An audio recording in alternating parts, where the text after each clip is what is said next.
Hi folks, hope you're all good. In this video I'd like to talk about my political system, which is called JEM. That's JEM.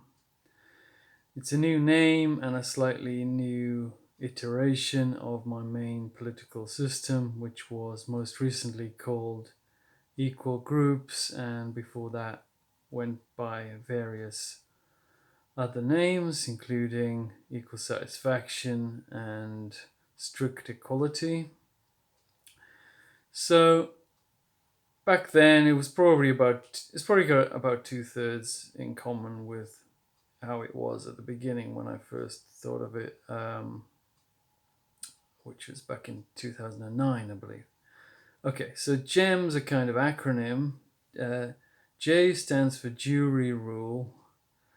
E stands for equality of power and satisfaction, and M stands for micro communities.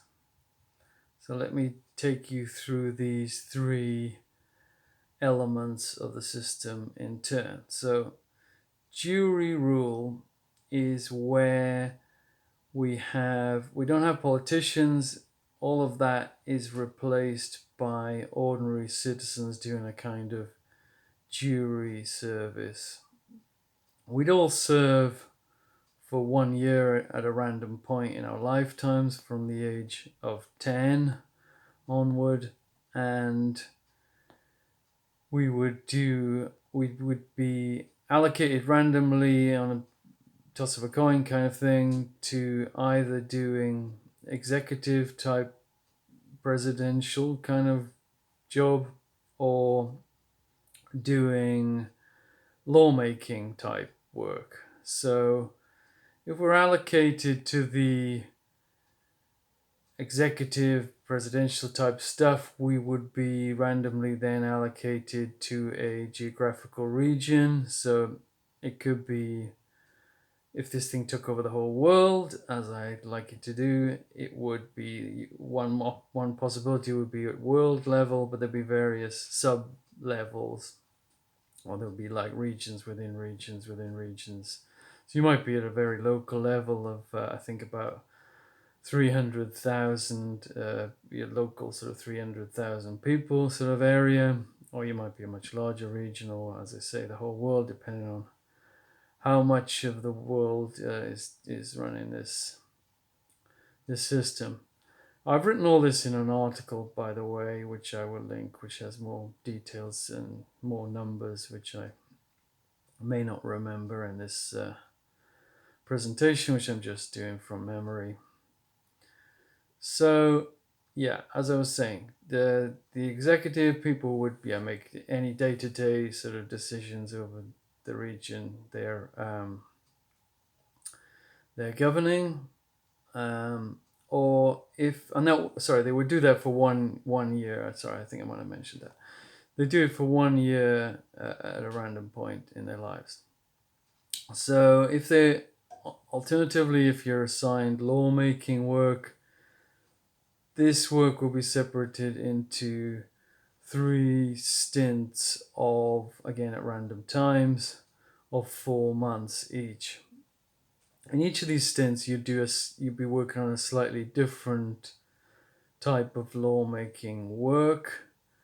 You'd be doing this this would be taken, you do one of each of these different types of lawmaking work, but you would be in a random order. The order, in terms of the actual lawmaking process, the first of these types of lawmaking jury is a proposal jury. In these juries, you will just have to think up a change in the law that you think would be beneficial. In all of these juries, you wouldn't have to meet up with other jurors. You could work from home if you want to, or you can link up, as I say, with a lot of with other jurors if you want to. And you'd also be a bit like jury service. You'd be expected or compelled to do this work, but you would get paid for it, and you would be excused from your normal job during that time, and you have the right to go back to your job after you finish your stint. So, as I said, that first type of jury is the lawmaking, the proposal jury. Then all the proposals that come out of that process will immediately be passed on to comparison juries. That's another stint of 4 months, which would be, and in terms of each individual proposal would be a completely different set of people. It wouldn't be you again. You'd be like doing years later doing another jury. But so the comparison juries will compare batches of proposals which are similar in subject, and they would basically pick their favorites. Out of that process, we'd get a favorite proposal of the week, and that would be passed on to the third type of lawmaking jury, which is approval juries, and they would spend 4 months just looking at one proposal and voting yes or no to it, and it'd be a majority of those who vote would carry the decision. So that's basically the jury rule. There is an extra little bit I should mention, which is that the running of the state would be done also by ordinary citizens, but would be slightly different. It would be a 2-year stint, and you would be able to do it more than once in your life. I'm talking about jobs like civil service here, and police, and army if there is an army, the law courts, prison.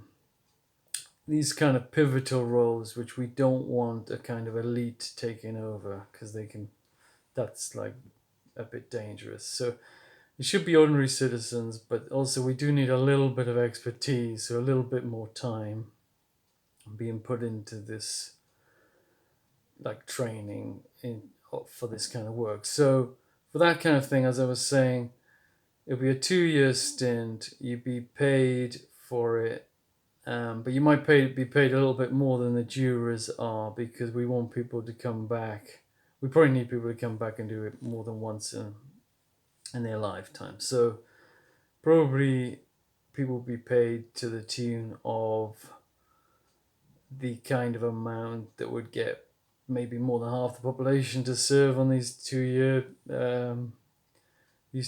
jobs, but not wouldn't have to be all the people like with the juries. So that the second lot of people doing civil service and army and so on, we'd call them state officials.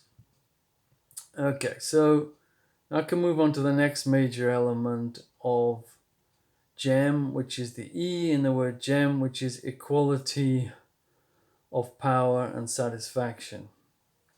So this is a radical element of the system where every single person is made equal in terms of power, political power, if you like, and the satisfaction of their wants. So power, we're talking about control over events that people care about. So the sort of thing that a politician would be extremely high in. So this society isn't allowed to have any politicians, as I said, but also it can't have any bosses at work, any head teachers. I really can't really have hierarchies. We have to always find non-hierarchical ways of organizing everything we do. And so the satisfaction part of it is basically each person can only get the same, their wants, life sort of wants satisfied. Actually, it's specifically the involuntary selfish wants. So it's the kind of wants we all have we can't help having, but aren't like the one to do good for others. I've kind of left that out. So yeah, um, so each person has to have their one satisfied to an equal degree. So this means pretty radical equality of life, of like material welfare. Material welfare doesn't have to be exactly the same, because a person who like works harder or and suffers some kind of dissatisfaction, or puts some kind of dissatisfaction upon themselves, they can get more pay, which we would assume to be satisfying. But it is pretty radically equal. So the M of JEM, as I said at the beginning, is micro communities. These micro communities are everybody in society is forced to be in a group of 100 people. In this group, these groups live and work together. So it would be there'd be kind of probably a main kind of profession of the group, but also there could be more than one.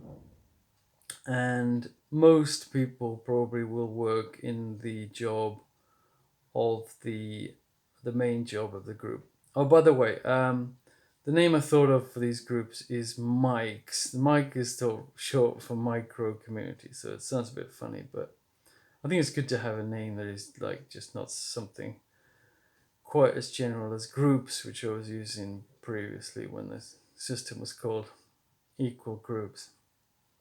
So, um, so basically, yeah, everyone's in a group of 100, like working together. The exception with working in the group is that some households will have multiple workers, or will have like a couple typically, where they perhaps don't want to both work in the same job.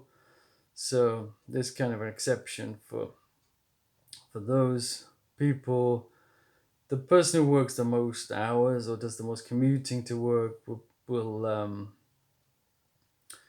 have to work in the place where they live, but the partner will be allowed to commute to somewhere else. Also, kids, like going to school or whatever, they would be able to. They'd be an exception as well. They'd be able to work somewhere else. I've actually got some slightly more complicated rule to this, but maybe you could read that if you want to read the article about this that I've written. So, what else? So, why do I want to have this system? Let me try and justify it a little bit. So basically, we got radical equality, and then we've also got these micro communities. So the main reason for the radical equality, as I've said in previous videos, is I think that competition is basically poison. And competition in the sense of people not rooting for each other, but rooting against one another.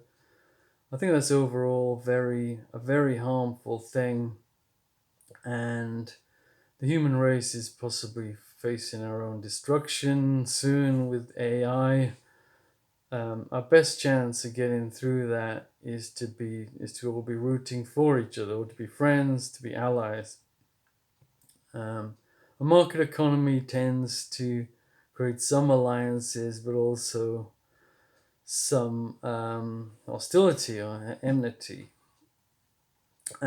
So we want to, as I said, have everyone being kind of friends. Hierarchy kind of is bad as well, but it also goes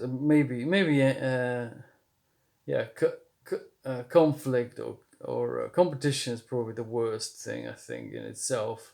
But hierarchy really goes hand in hand with it. Hierarchy kind of spurs on competition.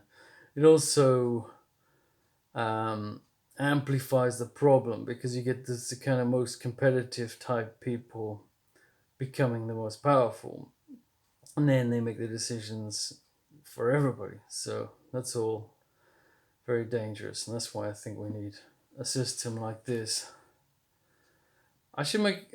I'll just say a few last words about the economy and money. So basically, I would have money in this system, but a bit like in the communist bloc, the money won't be deciding what gets produced and what doesn't, like it does in a market economy. So, but it would be for basically workers' pay. So the the state will pay all the mics. That's the groups of 100 people, and the mics will distribute the the money to all the workers. Well, actually, all their members would get some money. So the mics would get their money, would get different amounts of money to other mics based purely on how much effort they make or how much dissatisfaction they are taking upon themselves. So a mic that decides to just laze around all the time will get a very low amount of money, but not zero, because we don't want them to. Consistent with equal satisfaction, we don't want them to die, because that would be much less satisfying than anything. So the mics will get their pay based on that. Some state officials will be looking at this, will be like the equality. I didn't mention that at the beginning, actually. Some of these officials, like the civil service type people, they would be doing 2 year stints. They would be looking at, some of them would be dedicated to looking at enforcing this equality of satisfaction and of power. So they'd be part of the decision to how determining how much money each of these mics gets relative to another one. So then the money, as I said, comes into the mic. The mic will democratically decide amongst themselves how much to give to each person. Again, they will give some money to the most lazy. If there's someone totally lazy, they will get some money so they shouldn't starve. Oh yeah, the mic is forced to practice equal power and satisfaction between the individuals within the mic. It's kind of their job to maintain equality there. Though if someone within a mic feels that they're not getting equal satisfaction or equal power, they will be able to go to the state, to these officials, and complain, and there'll be a kind of like legal process, like a trial kind of thing, to determine whether they were indeed treated equally or unequally. So then people will spend their money like they do in our current society in shops. There will be mics which run shops, and you just pay like normal. But the big difference is the money won't go to the mic like a business. They're not allowed to collect money. The money all gets surrendered to the state. So yeah, it's not like a market system, and they probably prices will probably be just clearing prices. So people would work and make stuff, and then in order to get that stuff distributed to people who want it, they would just as I say, set the clearing price so that people snap up the stuff from the shelves as quickly as the shelves get filled, kind of thing. So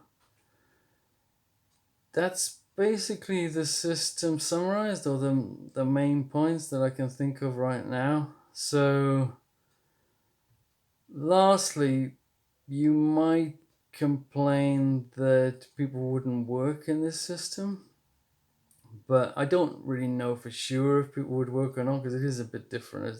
This hasn't really been tried, but I don't see fundamentally why people wouldn't work, because though you can get equal satisfaction if you want whatever you do, there is no kind of reason not to work. So you're not going to get a more satisfying life by lazing around. You will be always compensated for your work, so it doesn't you don't lose satisfaction. So I think, given that circumstance, people would just do what they felt was the right thing to do, which is to work. And also, if you think of a person who is shirking and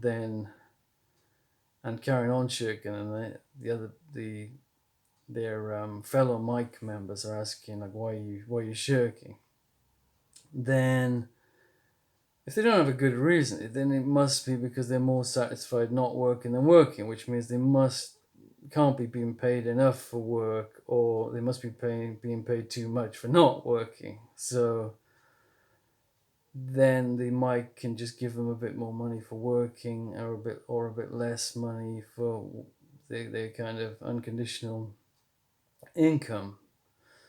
So for that reason, I think people would work, and for the reasons I gave earlier, I think it would be a much better system for the future of mankind, or humanity, as I should say. Okay, so I hope you enjoyed that and found that interesting. If anybody wants to get involved, please feel free to get in touch with me, and I wish you all the best.